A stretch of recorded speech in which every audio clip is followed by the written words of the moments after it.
कभी सोचा है एक गेम जो सिर्फ एक गेम न रहकर करोड़ों लोगों का जुनून बन जाए? ड्रीम 11 की कहानी कुछ ऐसी ही है।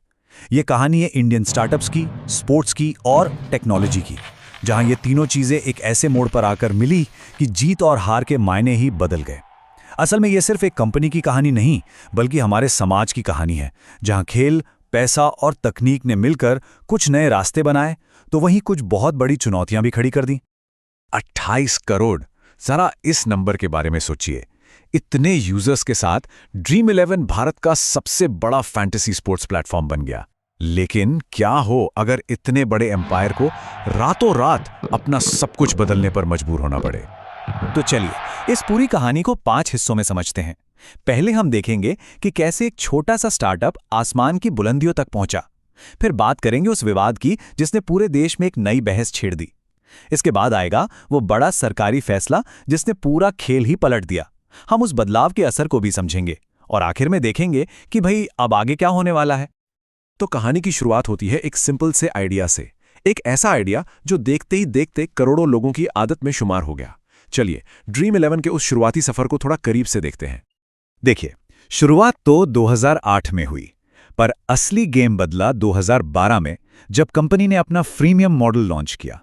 और उसके बाद जो ग्रोथ हुई वो बिल्कुल रॉकेट की स्पीड से थी। 2014 तक 10 लाख यूजर्स और फिर सिर्फ 4 साल में 2018 आते आते 4.5 करोड़। ये सिर्फ नंबर्स नहीं थे, ये एक क्रांति की शुरुआत थी। और फिर आया वो टर्निंग पॉइंट जिसने इसे एक हाउसहोल्ड नेम बना दिया। साल 2020 में आईपीएल का टाइटल स्पॉन्सर बनना। बस इस एक कदम ने ड्रीम 11 को मोबाइल फोन से निकालकर देश के हर घर के टीवी स्क्रीन तक पहुंचा दिया। अब यह सिर्फ एक ऐप नहीं था, यह एक नेशनल सेंसेशन बन चुका था। लेकिन जैसा अक्सर होता है, जब शोहरत आती है तो अपने साथ विवाद भी लाती है। अब कहानी में एक नया मोड़ आता है जहां एक सवाल ने पूरे देश को 2 हिस्सों में बांट कर रख दिया। पूरा झगड़ा बस 2 शब्दों का था, स्किल या लक। कंपनी कहती थी, भाई ये तो स्किल का गेम है, यहां जीतने के लिए आपको खेल का ज्ञान और सही स्ट्रैटेजी चाहिए। लेकिन दूसरी तरफ आलोचकों का कहना था, नहीं ये तो सीधा सीधा किस्मत का खेल है, मतलब जुए का ही एक मॉडर्न रूप। और ये बहस सिर्फ कानूनी दांव-पेंच तक ही सीमित नहीं थी, इसका एक बहुत बड़ा मानवीय पहलू भी था। लोगों की मेहनत की कमाई डूब रही थी, कई परिवार भयानक आर्थिक संकट में फंस गए। मामला इतना गंभीर हो गया कि कई राज्यों ने इस पर बैन लगाना शुरू कर दिया और बहुत जल्द ये लड़ाई आम लोगों की राय से निकलकर अदालतों तक पहुंच गई।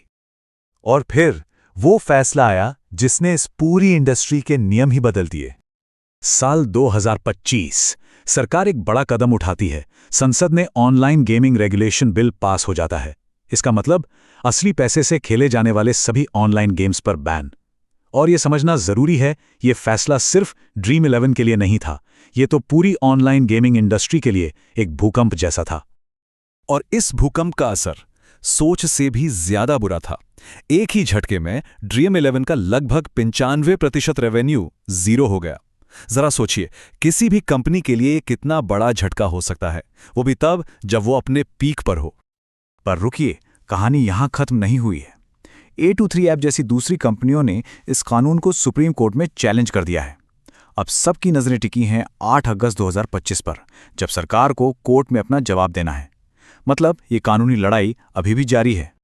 तो ये जो फैसला हुआ, इसका असर सिर्फ ड्रीम 11 की बैलेंस शीट पर नहीं पड़ा, इसके झटके तो पूरे समाज और इकोनॉमी में महसूस किए गए। 50,000 से ज्यादा नौकरियां। एक अनुमान के मुताबिक इस एक बैन से गेमिंग सेक्टर में इतनी जॉब्स पर असर पड़ा। ये सिर्फ एक नंबर नहीं है, ये 50,000 परिवारों की कहानियां हैं जिनका भविष्य अचानक अंधेरे में चला गया। जॉब्स के अलावा उन आम लोगों का क्या जिन्होंने अपना पैसा इन प्लेटफॉर्म्स पर लगाया था? उनके करोड़ों रुपए डूब गए। और ये सिर्फ ड्रीम 11 की बात नहीं थी, रमी से लेकर 3 पत्ती तक लाखों लोगों को भारी नुकसान उठाना पड़ा। तो अब सबसे बड़ा सवाल, इतने बड़े तूफान के बाद ड्रीम 11 का भविष्य क्या है? What's next? इसका जवाब कंपनी के को-फाउंडर हर्ष जैन ने खुद दिया। उन्होंने साफ कहा, हम सरकार के नए कानून का पालन करेंगे। ये सिर्फ एक बयान नहीं था, ये एक नए चैप्टर की शुरुआत का ऐलान था। तो उनका नया प्लान क्या है? स्टेप 1, रियल मनी वाले सारे गेम्स बंद। स्टेप 2, अब पूरा फोकस आर्टिफिशियल इंटेलिजेंस पर होगा।